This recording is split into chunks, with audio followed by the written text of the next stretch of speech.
City, and then San Mateo. Yung mga malalapit po dito. Yung mga malalapit po dito. Actually kanina nasa Quezon City po ako ngayon po. Nasa San Mateo naman po. Si Kuya Barbero TV. Kaya po, oy, kukain mo. Okay. Tubig na naman. Inuman mo na ng madami.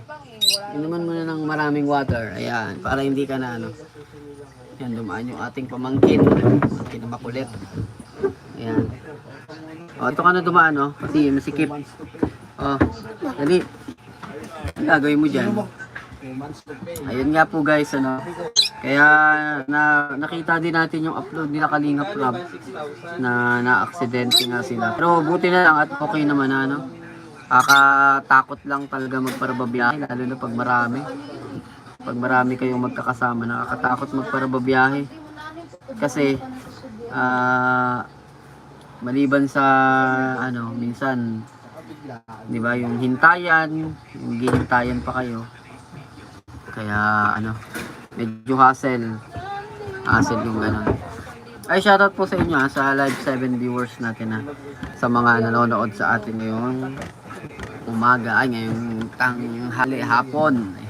Nandito na si Kuya Barbero TV. Antok na antok po kasi ako. Kasi yung father po ng misis ko ay namatay ngayon, patay ngayon. Kaya dito rin kami sa Manila para makipag dalamhati sa father ng aking misis. No? Kaya hindi tayo makapag-live nung mga nakaraan. Actually may live sana ako nung nakaraan about sa EDC. No? Kasi kakatuwa reaksyonan yung EDC, yung Mikris, yung Jom Carl. Kakatuwa sana ang reaksyonan, ng problema. Napuputol-putol po ako sa pag-reaction. Pero mabuti na lang kahit paano. Ngayon nakakaano na tayo, nakakapag-live na kagaya nito. Shoutout po sa 5 viewers natin paki-comment naman po yung pangalan nyo para may babati po natin. Hindi ko po kayo personal nakakilala pero gusto ko sana kayong batiin ngayon para mapasalamatan ko kayo na nandito ngayon sa YouTube channel natin nanonood. Maraming salamat po sa inyo. Kaya pakisuyo po na pa-like and share naman po. Lalo na dun sa mga team ng Mikris at ng EDC. Ayan. So, shoutout po sa inyong lahat. Team Mikris at EDC. Ayan. Yung dalawang yan, naka-special po sa atin yan. Naka-special shoutout palagi. Ang Mikris Nation at ang EDC Nation. Shoutout po sa inyo. So, ano nga ba yung natin pag-uusapan ngayong umaga, ngayong hapon. Ayan. Ngayong hapon. So kakatakot din yung aksidente nila Kalingap Rob. Hindi rin kasi biro. Hindi rin kasi ito biro, no? Yan, no? Hindi rin biro yan, no?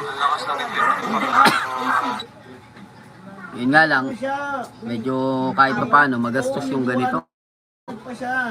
Magastos yung ganitong ganitong sasakyan. Lalo na sa insurance, matagal to.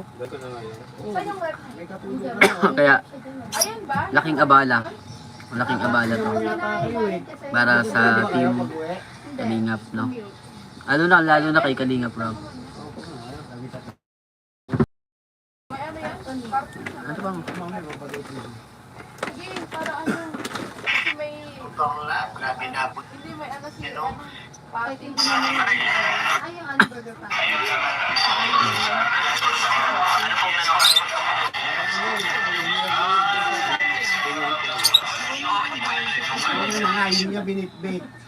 Ayan po marami silang lakad pala kayo dito sa Manila. Bakla, tama mo sinungaling ka. Ay, panoorin niyo po yung yung vlog ni Kalingap Eds. May upload po si Kalingap, may pala si Kalingap Eds, May live pala si Kalingap Eds. Buti ligtas ang lahat. Ayan, panoorin niyo po yung ni Kalingap Eds. Meron pala siyang live na kanina. Anong oras ba to? 5 hours ago, nag-live si Kalingap Eds. Ayan, tingnan natin kung ano yung nangyari.